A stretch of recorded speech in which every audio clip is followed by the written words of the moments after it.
Howdy, neighbors. A friend of mine in one of the photography groups is a dance and or gymnastics instructor, and she's recently got some off-camera flash and has been taking some photos and approached me today and said, hey, can you help me out here? I need to extend a background, and I've looked at a couple different YouTube videos and I can't really find one that shows what I need it to show.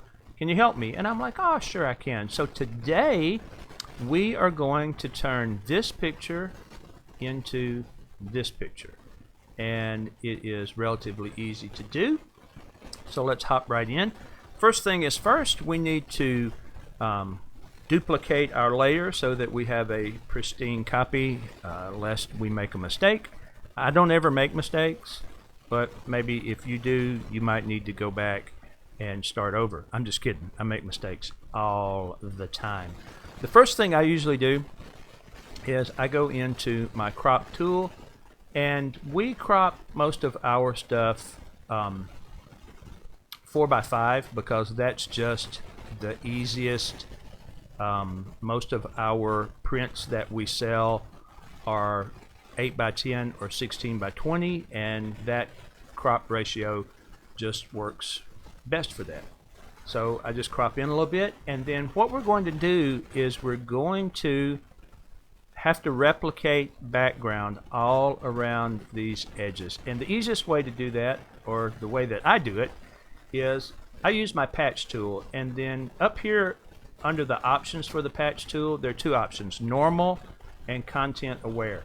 If I'm doing like skin retouching or whatever, I'll use normal, but in something like this I found that content aware works best. And so you just come down here and you give yourself a little bit of overlap, and you just do this in small bite-sized pieces. And if you'll see, you line up your shadow seam across there, and that's what you get. And then you just continue to do this, giving yourself a little bit of overlap each time, and just move over and grab a piece, and it does a really good job of replicating the background. So I won't bore you guys with watching me do this. I'll speed it up and we'll come back when we are ready for the next step.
Alright, so here we are.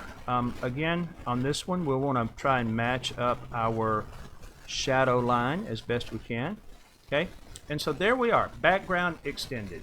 But wait a second, we've got this little area up here that we need to deal with. And this was the problem that she was having. She was like, I see plenty of videos about, how to extend the background, but I'm having to deal with this part up here. And how do I do that? Well, this is actually really simple. And so if we come over here to our selection tools and right click on it, you'll see that we have an object selection tool, we have a quick selection tool, and we have a magic wand. It doesn't matter which one of these you select, because what we're looking for is actually right up here in the top bar. We are looking for Photoshop's automatic select subject option. And Photoshop's done a really good job in the last couple of updates giving us a very powerful tool. It does an excellent job of selecting the subject. As you can see, it has selected everything that we need for this. And so then what I do, if you need to further refine your selection, you can go to Select and Mask, and there are some tools and options that are available there to help you out with this.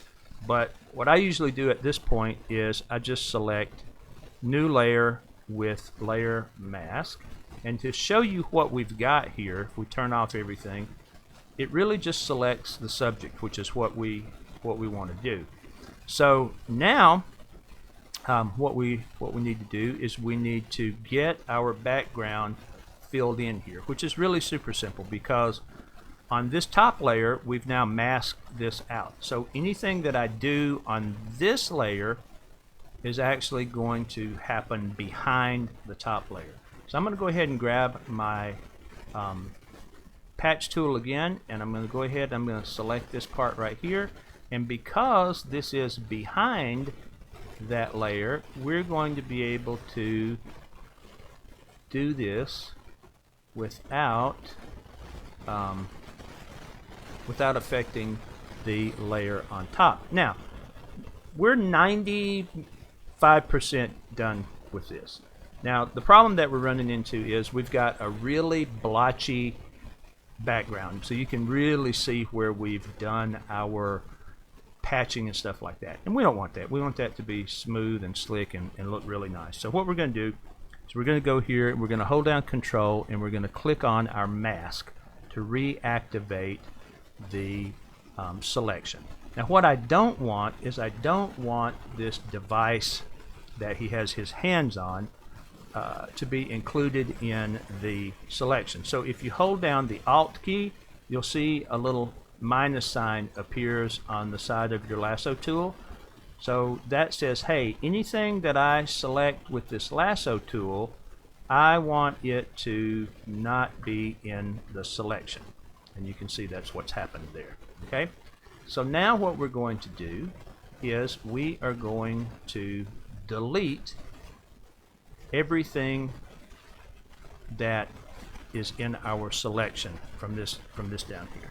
So we're going to delete this, and I'll show you what we did. See, now that's gone. Now we're going to fill that in with our content aware fill. Fill, content aware. Okay. Now that has filled that in, and really we just need to clean up these lines a little bit. And you can there's several different ways to do that. The spot healing brush tool is probably going to be the easiest and most efficient way to do that. And you can just pull around these lines, clean this up a little bit. Not right there. You don't have to be like super precise with this. Okay. So now we need to smooth out this background. And the easiest way to smooth out this background is to go to Filter, Noise, and Medium. Okay? And because I've already done this once, it is the radius that I selected is already preset in here. Yours will probably be lower. And basically what you do is you just increase the radius until you get a look that you like, until you get a smoothness that you like. Somewhere between 110 and 130 is probably going to be good for this particular one. I think so anyway, so we're going to go with that one. Okay, so now our background is smooth. We'll turn on our layer so you can see what we've got. And then there's just one spot right up here that, well, a couple spots, but right up here we need to do some work. A couple of things that bother me. While we're on this background layer, I'm going to go ahead and grab the rubber stamp tool, and we just need to extend this shadow up just a little bit because it's cut off here. His feet aren't casting a shadow. So we come onto the shadow, we hold down Alt, we sample, okay? And then I would probably put the opacity at about 35%. And then we just come in here and we just start painting the foot shadow in. Just a little bit, just to make it look right there. And I think for the most part that looks pretty good. Now we're going to go back onto our subject layer here really quickly because there's a couple of things that the automated selection system was unable to do.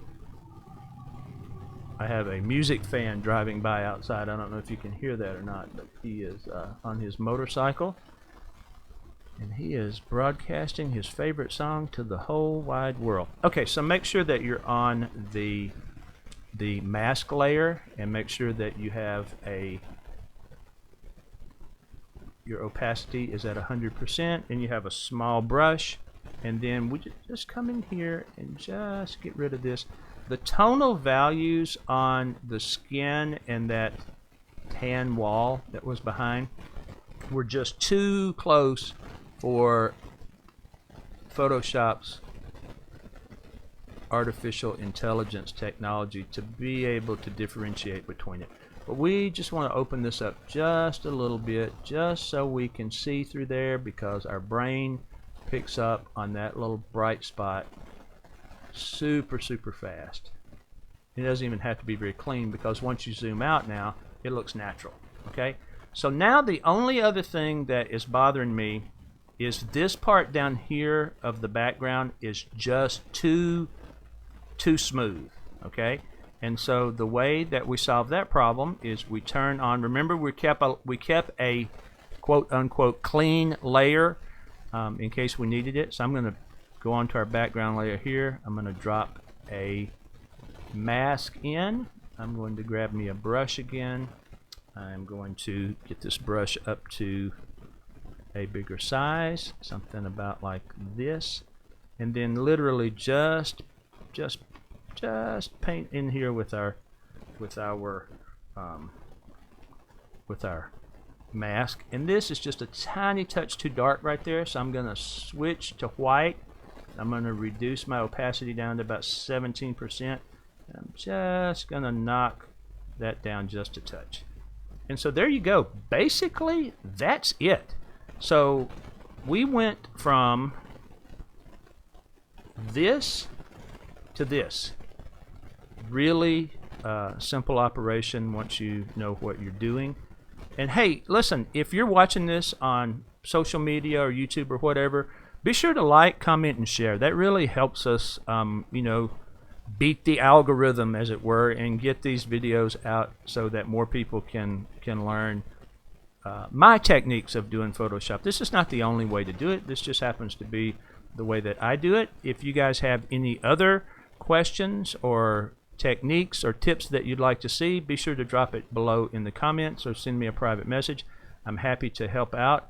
I firmly believe that a rising tide lifts all ships. The better you get at photography and photo editing, the better the art becomes for everyone.